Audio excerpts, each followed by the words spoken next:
لغز حير التوانسة لأكثر من 45 عام. لغز قتل لاعب كرة القدم التونسي محمد علي عقيل، اللي قضيته خلقت جدل كبير على مستوى العالم العربي وخاصة دولة السعودية. عندك تقرير متاع طب شرعي يقول محمد علي عقيل قتل رميا بالرصاص.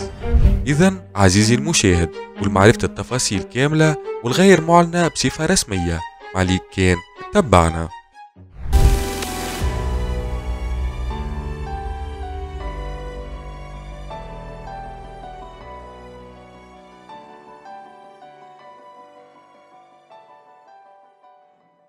ومن الغد أي يوم 12 أفريل 1979 مع تواجد الزوجة بمقر عملها بمستشفى بمدينة صفاقس، تم إعلامها من قبل مديرها أن محمد علي عقيل توفي بالأمس على الساعة 3 خلال حصص التمارين بسبب نزول صعقة مباشرة على جسده.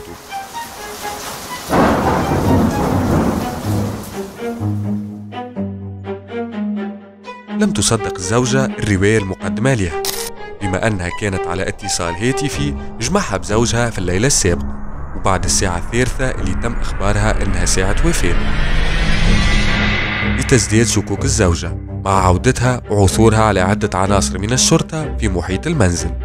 في اليوم الموالي قامت الزوجة بالذهاب للمطار لتسلم جثمان زوجها الراحل صحبة عدة مسؤولين سابقين بالنادي الرياضي صفاقسي ووزير الرياضة في ذلك الوقت السيد فؤاد المبزة، لتتأكد هذه المرة شكوك الزوجة بعد أن قامت عناصر الشرطة بنقل الصندوق تحت الحراسة المشددة مع منع العائلة من إلقاء النظرة الأخيرة على الراحل.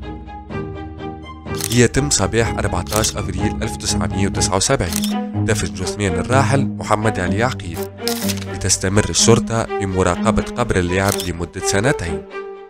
جاء من مطار تونس وعملوا به ترجي تونس صفاقس، وصلوا لدارنا 10 نتاع الليل، دخلوه للبيت مغطي ما نعرفوش شكون، بوليسية 4 بوليسية في مغطي بالدراب بتونس، وتسكر الباب. البوليسية كانوا موجودين معاكم في وسط الدار، كل الجمهورية زاد موجود. عليه؟ مش ما يتحملش ما يمس حد الصندوق. دو صباح دفنوه بصندوق وبضربوه كيما هو. كانوا موجودين معاكم حتى في الدفينة زاده؟ اي بيان سور، وبعدين قعدوا عامين البوليس يعصى على المقبرة. لتبدأ الزوجة رحلة البحث عن الحقيقة. قامت بالاتصال بعدة محامين وإخبارهم بالتفاصيل كاملة، وإنها تحمل شكوك حول الجثة التي تم دفنها والسبب الحقيقي للوفاة. لتتواصل محاولة معرفة سر وفاة اللاعب عقيل إلى غاية سنة 1983، وتحديدا عند عودة الزوجة من العمل، أين تم تهديدها باستعمال السلاح وإخبارها بأن تتناسى شكوكها وتواصل حياتها. حاولت توصل اللي كونه راهو ما ماتش في الوقت هيك اللي تقولوا عليه، راهو مش معقول، راهو مكلمني، قالوا لها انت راهو ابارامون الشوك جاتك كبيره، كان ترقد في البسيكاتري خير لك. في نيفو نتاع شارع مجيد ابو ليلى في صفاقس اللي هو بين لوبيتال وبين دارنا في الترجي، وهي مروحه وجبدوا عليها سلاح، مش بالكلام، راهو جبدوا عليها سلاح. مدام ما انت ميساج انت لها بصغيراتك وربيهم خير من لحقوك عليه. الشعب التونسي حر، الشعب التونسي ما يموتش، الشعب التونسي العظيم، تحيا تونس الحر، المجد الشهداء، الحرية للتوانسة. وبعد الثورة التونسية تسلم ابن اللاعب المشعل على والدته، وقام صحبة محاميه بعمل عريضة لوكيل الجمهورية يطالب بإعادة فتح القبر وتشريح الجثة، ليتم يوم 17 جويلية 2012 قبول المطلب والبدء في عملية التشريح. وللتأكد من أنها جثة محمد علي عقيل قامت السلطات المختصة بعمل تحليل ومقارنته مع تحليل ابنه.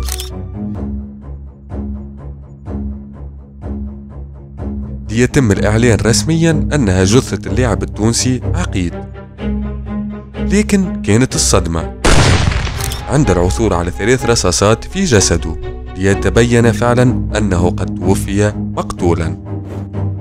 ليتم بتاريخ 2 ماي 2014 فتح بحث رسمي للكشف على ملابسات الجريمة اللي كانت منسية لمدة 26 عام، ومع بدء السلطات التونسية الاستماع للشهود. كان المدرب التونسي اللي درب النادي السعودي في ذلك الوقت هو أبرز هالشهود، بما أنه كان حاضر على جميع تفاصيل الواقعة، وأخبر زوجة اللاعب أنه محمد علي عقيد توفي بين يديه بعد نزول الصاعقة. لكن لم يتم تصديق هالرواية بعد صدور تقرير الطب الشرعي اللي أثبت أنه الوفاة ناجمة على طرق ناري مباشرة بالرأس. عمر النحالي بعد وفاة عقيد الله يرحمه، بعد جريمة قتل عقيد الله يرحمه، جا تونس ونحى السيرفيتمون وما عادش يدرب. ما انت قال له راهو سي عمار كيفاش تقول ساعه راهو تقرير شرعي، قال له انت تكذب والصحافي يكذب وولده يكذب وما عندكمش تقرير وتجيبوا فيه من راسكم ومات في حجري في الزاقه. ما اكثرش من هكا معناتها. لتصل الأبحاث مرة أخرى إلى طريق مسدود مع انتشار عدة روايات وإشاعات، لكن تم العثور على مقال نشر سنة 1984 بجريدة لا رياليتي تحت عنوان لو مور سو ريفي. المقال كشف بطريقة غير مباشرة عن المأساة اللي تعرض لها اللاعب التونسي. فقد تناول هذا المقال شهادة لامرأة عملت ناظرة بالقصر الملكي بمدينة الرياض السعودية، تروي فيها تصرفات وحياة الأميرة اللي كانت تقوم بعلاقات غير شرعية أثناء غياب زوجها صحبة أميرات أخريات. لتدعم هذه الناظرة روايتها، حيث صرحت أنه أثناء تنقلها بالبلاط الملكي شاهدت اللاعب عقيد مقيدا بالأصفاد. حسب الأحاديث فإن اللاعب التونسي فرض عليه الدخول في علاقة غير شرعية مع الأميرة، وعند تفطن الأمير بزوجته قرر الانتقام من الحلقة الأضعف وأمر بتصفية المرحوم عقيد، ليقوموا في مرحلة ثانية بتهديد كل من يعرف أسرار الجريمة وإخفاء كل الحقائق ونشر رواية الصاعقة، لتصبح هذه هي الرواية الأقرب للحقيقة ويتم تبنيها فيما بعد من قبل العائلة. تورط في علاقة تفرضت عليه مع أميرة من أميرات. نقولوا الحقيقة، نقولوا لك الحقيقة كما هي، علاش نقعدوا نخبيو؟ تورط في علاقة تفرضت عليه حكاية ومن بعدين خلصها ثاني وثالث ومثلث. لم يتم إلى غاية تاريخ بث هذه الحلقة الاعتراف رسميا من قبل السلطات برواية الملكة باعتبار صعوبة البحث مع الجانب السعودي، لتبقى العائلة بين الشك واليقين.